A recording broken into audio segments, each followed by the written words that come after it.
ceremonies, Nathan Cassar.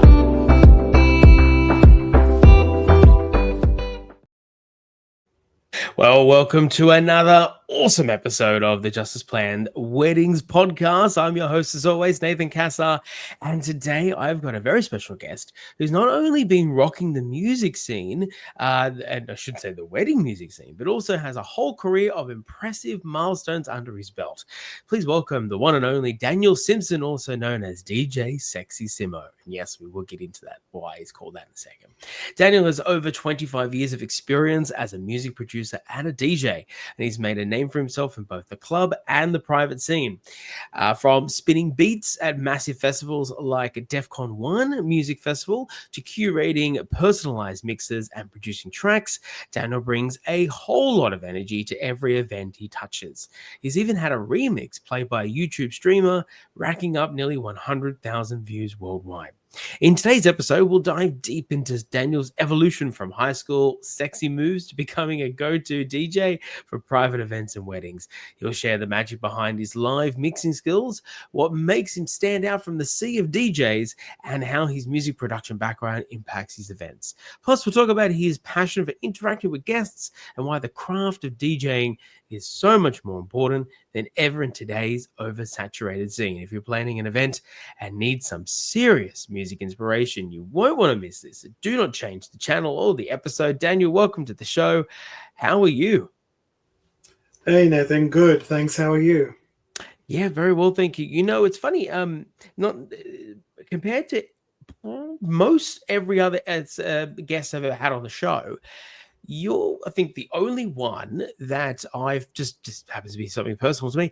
I've not personally worked with you on a wedding yet. However, we have worked together at a different type of event. I remember our event that we worked together was a 60th birthday party for a very lovely lady who wanted a birthday with a difference, and it certainly was great. It was great having your skill and expertise there. And I also met your wife on the day, who sometimes comes and helps out, which I think is really, really special. Yeah, it's a pleasure. No, I know I see you post all the time about the weddings that you do as well, and I know that you've made a firm move away from, as I mentioned in your intro, from clubs to the more of the weddings and corporate and all that kind of stuff scene. So tell me, like, 25 years, it's a lot. You're a music producer, you're a DJ, you're an experience maker. What's the last 25 years been like for you? So there's been a lot of change since all this has started. So it started basically as a hobby. My friend at high school basically purchased his own DJ set, and I used to go over there and we used to just muck around, play tunes. That's pretty much where I learned the DJing craft. And back then, there's no software, there's no beat matching thing. You had to do everything by ear. So I learned the hard way.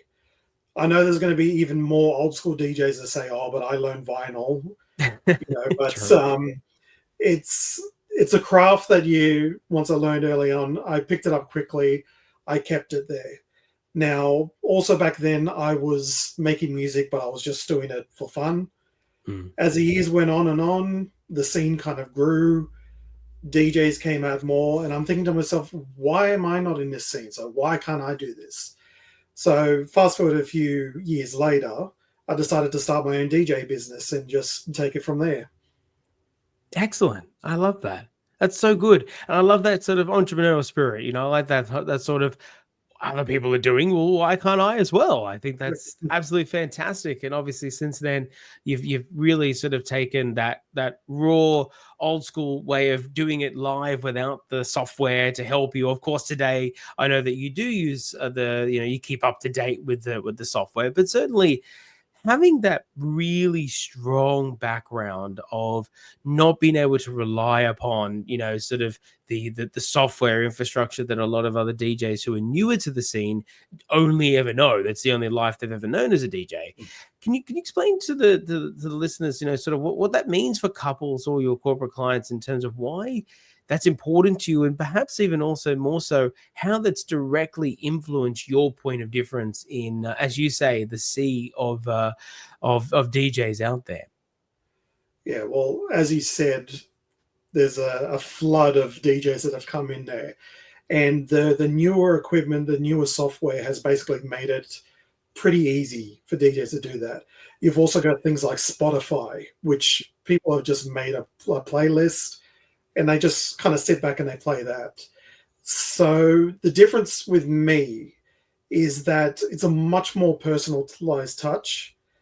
I've been to events where DJs use this software, but all it does is automatically mix one song to the other, and it doesn't necessarily blend that well. So when you have the experience of how songs should match up, whether they beat match or whether you need to fade it or use effects, that's kind of where I come in there, where I can make the transitions much more smooth, much more relaxed. When it's more energetic, I can make the songs transition seamlessly. That kind of, which just makes the experience that much better, rather than relying on someone who will just hit play and kind of rely on the software to do the job, which it may work some of the time. A lot of the time it doesn't, though.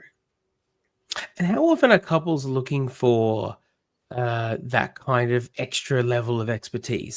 So certainly, like, I know that there are numbers of couples out there who don't even consider getting a DJ. Their main priority is just obviously to have some sort of music. So they buy some, cheap jukebox from Costco and off they go. And that's fine. It works for them. That's what they wanted to do. That works in their budget. And that's totally cool. But for obviously for the people that you interact with who want you to give them a quote and want to understand who you are, what you can bring to their day, sort of how important is it when you start explaining, hey, by the way, 25 years also means that I haven't had to always rely on the easy stuff, on the easy software. So I have just a better understanding, so to speak, of having to know my music. Like, is that really played as a strength to what couples are looking for? It has, because it's often a point that I bring up almost immediately when I'm trying to kind of convince people that, they should be booking with me. So things like we'll talk to the clients first, go through like a song list they would like, genres they would like, playlists, whether or not they would leave it up to me to kind of sort it out. And I've had a lot of people kind of bring up the fact like, oh, do you play off a Spotify list? And I've had to tell people I can base it on a list, but I'm not going to play Spotify. I've recently done a wedding where someone was actually like, that's amazing. This is what I'm after. So I think some people are starting to realize that there are DJs out there that will just play a playlist and it's not really customized. You also have the arts of trying to read the crowd. Now, if you're just going by software, playing a whole playlist, you're not really going to be reading the crowd as much because you're relying on a list to do that for you. So there is an art also when I'm watching a crowd. I can see what kind of songs they enjoy, artists they enjoy, genres. And then I'm like, okay, I'm going to play this type of song now, or I'm going to stick to this genre now. So it's something that I do on the go. There's no preset list. Everything's all planned. And I think just when I bring that attention to people, they seem a lot more impressed with the efforts that I go to just to make that little bit extra change can just make a big impact on their day.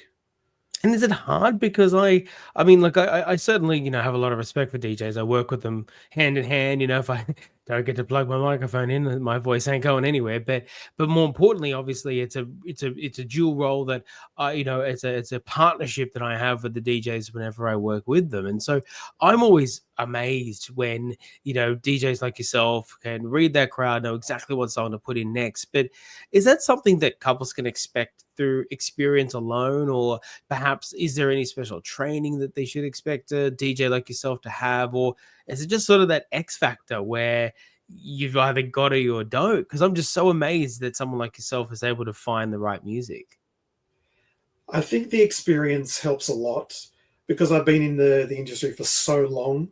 I've gone through all styles of music. I mean, when I was growing up, I loved music. So I've grown up, even I'm born with the 80s, grown up with music from the 50s, 60s, 70s, all the way up to there. I've grown up with music all the time there. So I kind of know what people gravitate to. I know the songs that people would be into. And that way it's much easier to read the crowd. Because I'm also knowledgeable about genres, not just like dance music genres, but like pop, R&B, those kind of things. So it just allows me to kind of get the feel of what people are enjoying, what people may not be enjoying there. There's always the go-to tracks where you put it up and expect people they're going to get on a dance floor for this one as well. Once again, it comes with experience. I wouldn't say it's difficult as such. It's just that you really have to kind of pay attention to what's going on. You really have to have a passion about music and just kind of understand if people like this, what else would they like? Kind of gravitate towards that. Yeah, that's a good point. And I think it does sort of, in my mind, I've seen a very big difference between DJs who are present in the moment, as you describe, and those who are either allowing the bells and whistles to distract them, or even worse, the fact that there's some out there who unfortunately are doing it just because it's a job and it's relatively easy these days to enter into, and they've got enough money to pay for it. So I guess we'll do it. So it is great that there are obviously, you represent that good chunk of DJs out there who actually want to look up from their booth from time to time and actually are like taking a real sort of thought both before, during the experience. Now, we've sort of touched on this already, but your background in music production is unique in the sense that there's not as many DJs who have like an audio engineering or a music production background, and so from an academic point of view. And so I know personally that really shines through the events that you do. How has your experience in music production specifically influenced your DJ sets, and how does it overall elevate the experience that your couples and your guests get from you?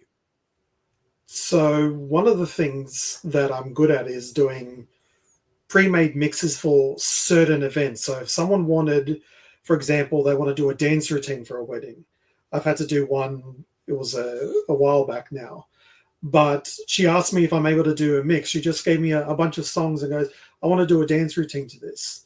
So I can actually jump on my studio.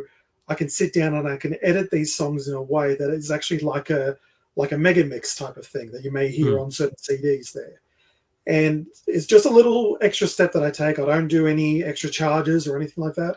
It's just something I'm willing to do for people. And it can just, make the moments easier. This person had a specialized first dance where they did a small dance routine. But I've actually done for my own wedding, I set up my own dance track for a dance routine as well. That's cool. So there's always this. If people want remixes or unique songs, if they're into the style that I'm in, I've been able to, like enough to play some of my own music at events. You're not going to hear any other DJ do that. Yeah, true. But one thing I'm doing for the first time is I do have a wedding coming up, and the bride and groom actually want me to do an intro, like a first dance song, but I'm actually making it from scratch. They're into, yeah, they're into hardstyle music, but they don't want a hardstyle song for their first dance. They wanted a slow romantic one. So I'm taking the words, the lyrics from it, and I'm basically doing like a string quartet piano style song. Oh, okay. I would love to hear that, because I mean I'm not I couldn't listen to hardstyle forever, but I certainly like it a little bit here and there. I would love to, I honestly love to hear that after it happens, mate, because that sounds awesome. And I think that's really, really cool, because it's like my knowledge of music as a classically trained pianist, I understand, I can at least appreciate that what you've just said is not an easy task to do. And the fact is that you're willing to do it, like, it's included as part of your package, but also the fact that you can do it, because I see a lot of couples out there who on Facebook groups say, hey, we really want this, we win this, but our DJ can't do this, and now can I pay somebody else to do it? And that obviously becomes an additional cost. But secondly, as well, it just means that someone like yourself would have been better suited for them in the first place. So it's great that people like yourself out there are able to achieve that. And I love that. I can't wait to listen to that song. Now, one thing that I know that you are very, very particular about, and in a great way, and I love seeing it as an MC, as someone who does masterclasses for DJs and MCs and celebrants, I often say that as much as your craft, may it be in my case talking, may it be in your case playing music, and celebrancy, obviously doing the celebrant part, as much as like those roles are critical to get done correctly and done well, realistically bringing the human element of engagement within guests is such a critical part that a lot of other people forget, particularly DJs, because you're living in this like DJ booth world, and it's like I can't possibly leave. But you like to say that what sets you apart is that you actually get out and engage. Can you tell me a little bit about sort of what you do to get involved amongst the wedding itself, the event itself, and why you believe this is a really important part of your service? So there's a couple of things I can bring up. So little things like I've been asked to do some emceeing duties. Like I'm not a professional MC. I have nothing compared to your level. So I kind of bow down to the way you're interacting. But just little things like I'm more than happy to pick up a microphone, talk to everyone, kind of introduce them, go through ground rules. I've done like emceeing for weddings where I've taken it upon myself.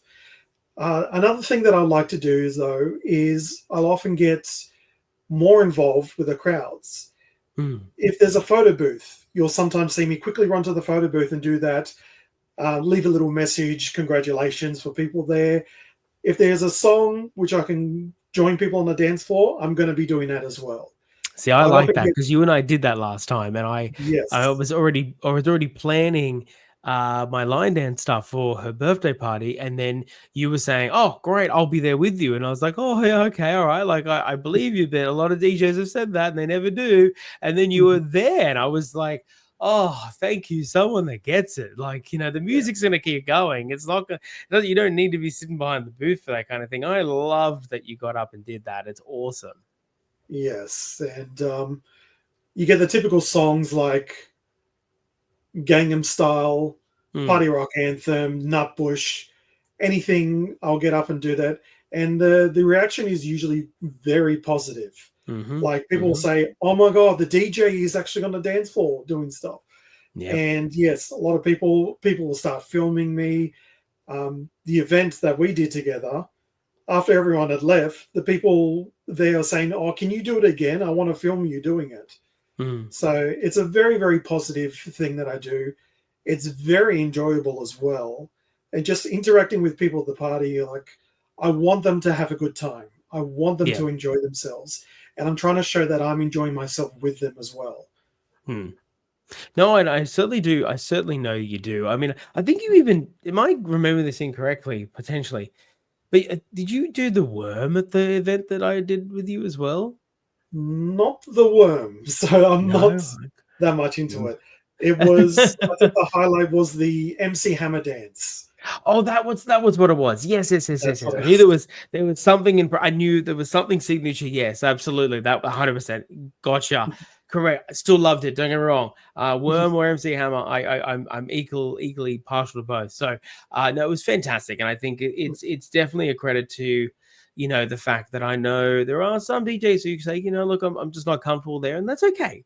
That's okay. But I've always championed this idea that the moment that a DJ, because it's all about, in my mind, it's the psychology of where people expect you to do and to be versus where you are. And certainly you don't want to be where people are not expecting you to be in a bad context. Obviously, like, being at the table eating when you're supposed to be DJing is a bad unexpected. But a good unexpected is simply by going away, by pushing the button, doing the nut push and going out and doing it.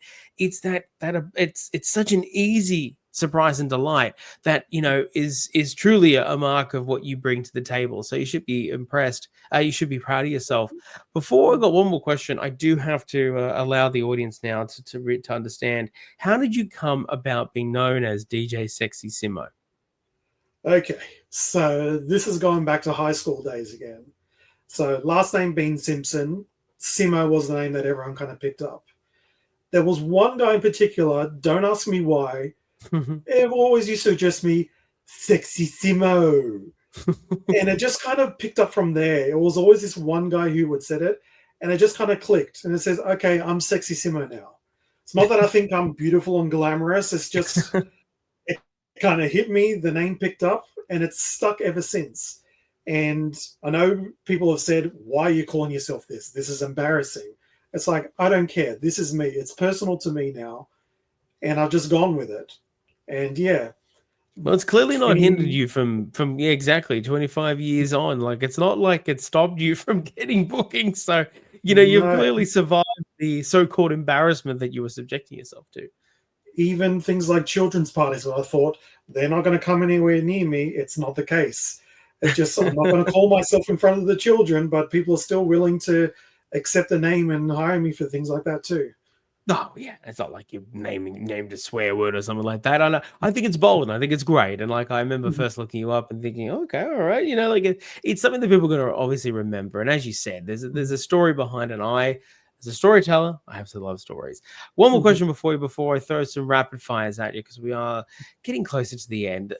mhm, We've talked a little bit about this before about the saturation of DJs. You've mentioned it a number of times throughout today. I wanted to sort of come back to that and specifically ask you from your perspective, what do you think has been lost in the craft of DJing and how potentially the industry can shift back to make DJing a more meaningful and unique experience? Because at the end of the day, couples and corporate clients deserve that from us. And so I would be curious, as someone who's been around for a long time, what do you think has sort of gone to the wayside and how can it be cured? So I think people just need to be more passionate about what they do. So there's always an easy option, but the easy option is not going to translate that well. I mean, events Mm, that I've been to, I'm a bit biased because of my DJ background, but I can tell when things are sloppy, when things are pre-planned, when things aren't live, when people just play a CD, play a pre-play mix, and sit down. So if I'm mm, noticing it, I know other people notice it as well. So what people really need to do is I think they just need to look up to possibly other DJs. I mean, there are some DJs well beyond my level who can do fantastic things on the deck, absolutely mind-blowing things, and they just make that party just unique in a way that would never be like that before.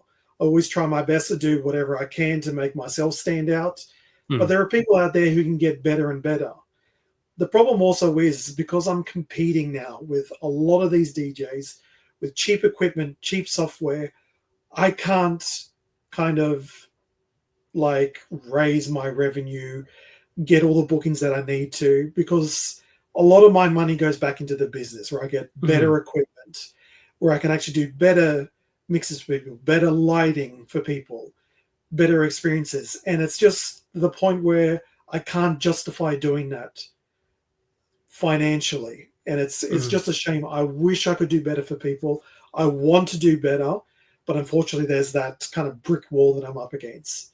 So if people really wanted to do it, I think they should be more passionate about it. Really learn the skill, really learn the music, learn how to beat match minimum. Mm, Mixing two mm. songs together, beat matching seamlessly is just it makes things so nice as well. Oh, I couldn't agree more. I think Yeah. it's I have an immense respect for people like yourself that can do it, because easily some of the best sets that I've heard have been beat matched, and also the like what I love particularly is that concept where, forgive me, this is probably a technical term, but you take like the lyrics from one really popular song, mash it up with another track that's also really super danceable, and then what you've now created is two sets of emotions, sometimes even three or four. I've heard three or four different layers when the DJ is really good.